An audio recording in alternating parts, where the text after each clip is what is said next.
നമസ്കാരം. അന്താരാഷ്ട്ര രാഷ്ട്രീയ അരങ്ങിൽ പുതിയൊരു ഉഭയകക്ഷി നിലപാട് രൂപപ്പെടുന്നു എന്നുള്ള അഭ്യൂഹങ്ങൾ പുറത്തുവന്നു കഴിഞ്ഞു. US-ഇസ്രായേൽ സംയുക്ത ആക്രമണത്തിന് റഷ്യയും ചൈനയും ശക്തമായ വിമർശനം ഉയർത്തിയിരിക്കുന്നു. ഇറാന്റെ ആണവായുധ വികസന ശ്രമങ്ങൾക്ക് പുറമെ പ്രാദേശിക സുദൃഢതയും ആഗോള സമാധാന സുരക്ഷിതത്വവും നിലനിർത്തുന്നതിൽ അമേരിക്കയും ഇസ്രായേലിന്റെയും നീക്കങ്ങളെ ചോദ്യചിഹ്നം ചേർത്തുകൊണ്ടാണ് ഇവരുടെ വിമർശനം.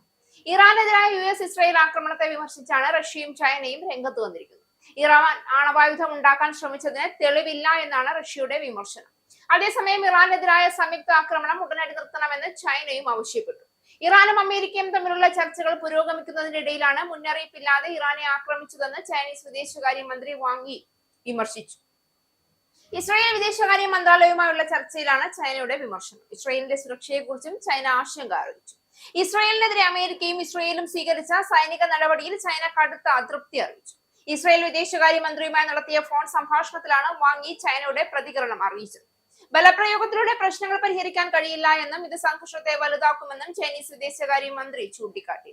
ഇറാനെതിരായ ഇസ്രായേൽ അമേരിക്കൻ ആക്രമണത്തെ കുറ്റപ്പെടുത്തി റഷ്യൻ വിദേശകാര്യ മന്ത്രാലയവും രംഗത്തെത്തി. ഇറാൻ ആണവായുധം ഉണ്ടാക്കാൻ ശ്രമിച്ചതിന് തെളിവില്ല എന്നാണ് റഷ്യൻ വിദേശകാര്യമന്ത്രി സെർജി ലാവ്റോവിന്റെ പ്രതികരണം.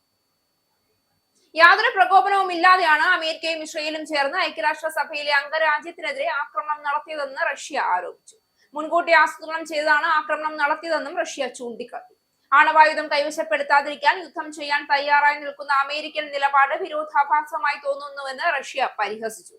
അമേരിക്ക ഇറാനിൽ സൃഷ്ടിക്കുന്ന സംഘർഷാവസ്ഥ അവരെ ആണവായുധം ഉണ്ടാക്കാൻ പ്രേരിപ്പിക്കുമെന്നാണ് റഷ്യയുടെ ആരോപണം. ആണവ ബോംബുകൾ കൈവശം വെച്ചിരിക്കുന്നവരെ US ആക്രമിക്കുന്നില്ല എന്നും അതിനാൽ ആക്രമണത്തെ ചെറുത്തു നിർത്താൻ ആണവ ബോംബ് വേണമെന്ന നിലപാടിൽ കാര്യങ്ങൾ എത്തിക്കുമെന്നും റഷ്യ കൂട്ടിച്ചേർത്തു.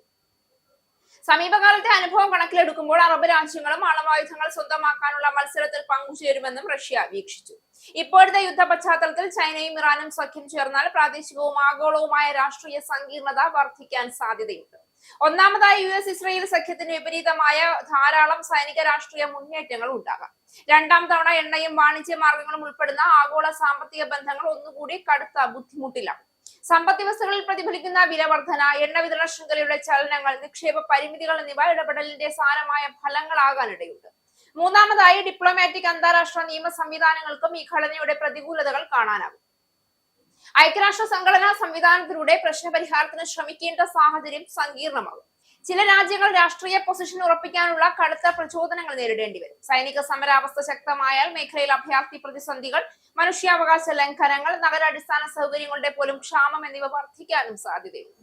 ചൈനയുടെ ആവശ്യം യുദ്ധം നിർത്തിയ ഡിപ്ലോമാറ്റിക് മാർഗങ്ങൾ പ്രാധാന്യം അർഹിക്കുന്നതിന്റെ ഭാഗമായി ഭാവിയിൽ നിലവിലുള്ള ശക്തി കേന്ദ്രങ്ങൾ തമ്മിലുള്ള സമവായത്തിന്റെ സാധ്യതയെ ഉറപ്പാക്കുന്നു.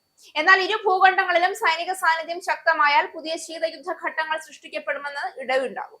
അതിനാൽ അന്താരാഷ്ട്ര സമൂഹത്തിന് ഈ സംഭവ വികാസങ്ങളെ ശ്രദ്ധയോടെ വിലയിരുത്തി ശക്തമായ ഡിപ്ലോമാറ്റിക് ഇടപെടലുകൾ വഴി സമാധാനപരമായ മാർഗങ്ങൾ ഉറപ്പാക്കുക നിർണായകമാണ്. US-ഇസ്രായേൽ നീക്കങ്ങൾക്കും റഷ്യ ചൈന വിമർശനങ്ങൾക്കും ഇടയിൽ ഇറാൻ ഭാവിയിലെ രാഷ്ട്രീയ സാന്നിധ്യം, പ്രാദേശിക സുരക്ഷ, ആഗോള സമാധാന നിലപാട് എന്നിവ വളരെ സൂക്ഷ്മമായി നിയന്ത്രിക്കപ്പെടേണ്ടതുണ്ട്.